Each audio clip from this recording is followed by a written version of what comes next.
I think it's a gray topic. It's not black and white, because if best player available is quarterback, are we taking we just signed Dak to 1 year, 4 years, 164. If you say best player available, if on your board, I don't know if this will happen, and I don't know the Cowboys board. Sometimes Jerry takes a picture of it 24 hours before the draft, and it's in the background, and you can kind of see what their board is. If, let's just say, on their board, higher than Pitts is Trey Lance, and I don't think he'll fall to 10, but he's there at 10. Would the same person, who said this here? Was Sean? Brad Sham. Brad Sham. Well, I know Brad Sham, but I thought you said somebody else. Kavanaugh. Kavanaugh started to talk about trash. Would you take, now that you've signed a 4-year, $164 million quarterback, would you take Trey Lance at number 10? Because he's the highest person on your board. I'm going to change the position to now quarterback, because that's why I think it's gray, because then I think most people would say, no, I can't take at number 10 a quarterback. I literally just signed one for $164 million. I think quarterback is the exception to the rule, because a team that needs a quarterback will trade to that spot with you to get that quarterback. And that is exactly what I was thinking, is that could be the one position that is, cut out. So here's the interesting part if you are looking at it. Like right now, CBS Sports just put out another mock draft, and they have, and here's the interesting part where you could be sitting. They got Micah Parsons going number 9 to the Broncos. So if something changed there, maybe you have Micah Parsons on the board, and they have the Cowboys taking Kyle Pitts at number 10, despite the fact that both Farley and Surtain are still on the board. And then there's somebody like Rashawn Slater, the offensive lineman, who is strong as hell, apparently, out of Northwestern, that people are intrigued by. If that's how it goes down, are y'all okay with it? Well, if it's, you're saying if it's Pitts, like if we take Pitts? Yeah, if you take Pitts and Parsons. I would be, I guess I'll be okay with it, but I also see this is my point of reference, is how big of an impact can Pitts have on your team in the next 3 to 4 years? Well, you get this from the 254, and I know some folks are really excited about his versatility. If Kyle Pitts is potentially Tyreek Hill, then you have to consider it. The thing about Kyle Pitts, when I watched him play, my ass, he's a tight end. Like, he's a tight end the same way prime Gronk was a tight end. Like, not really. They're just bigger, but they're straight up wide receivers, the way they use them. I guess there's only so many balls to go around.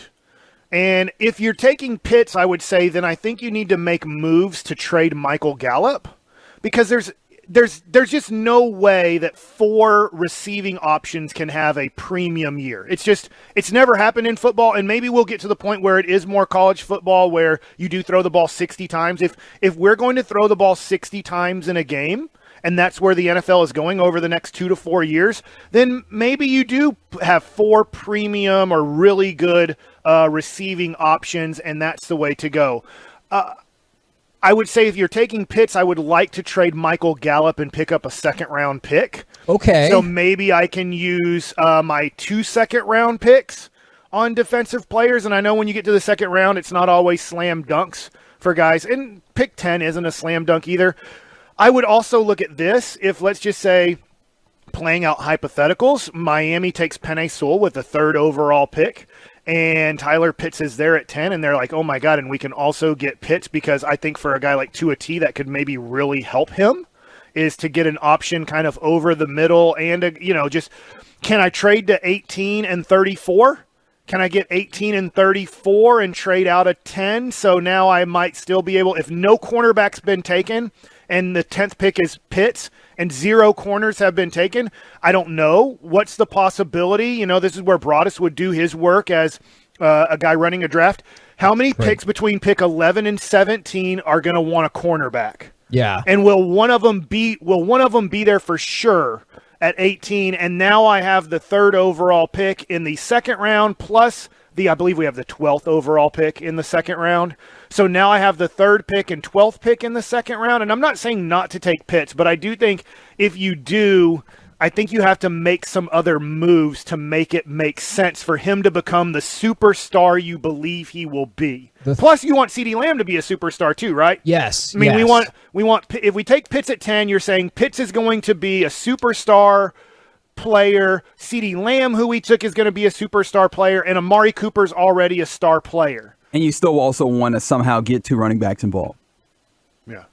I think this is an interesting text from the 806, and as I said that, I lost it. But the gist of it was, you take the best player available and you use free agency to get better. How much does this year and the way that free agency is structured, because there will be a lot of talent out there, particularly defensive talent, that are looking for maybe like a 1-year deal, that are, kind of veterans that are capable of playing now. How much does that shade your thought process on taking just a guy like Kyle Pitts in the first round? Yeah, and I mean, obviously the Cowboys, at least I hope, have had this discussion that would facilitate it. I would actually be a little intrigued when you mentioned the Gallup move for 2 different options, as opposed to trading for a second rounder this year.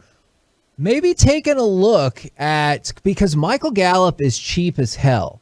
And so not only is he good, his cap hit is like $2 million. So why not see if you can find one of those teams that is not necessarily looking to trade player A or player B, but player A or player B who plays defense makes about $12 million, and they have a need at wide receiver. Yeah. So as opposed to trading for that second round pick, I would wonder if you could take advantage of a team that is in need to shed some money and theoretically get a better player, because you're also essentially giving them $12 or $10 million of salary cap relief, depending on how that contract is set up. I would be intrigued by that, but I saw that same text and I thought that was interesting, because people are all over the board on this. Is the 902, the thought process should be take the best defensive player on the board because you're spending 3 times the money on offense. From the 903, I'm with Brad Sham. That's my philosophy. You draft the best football player.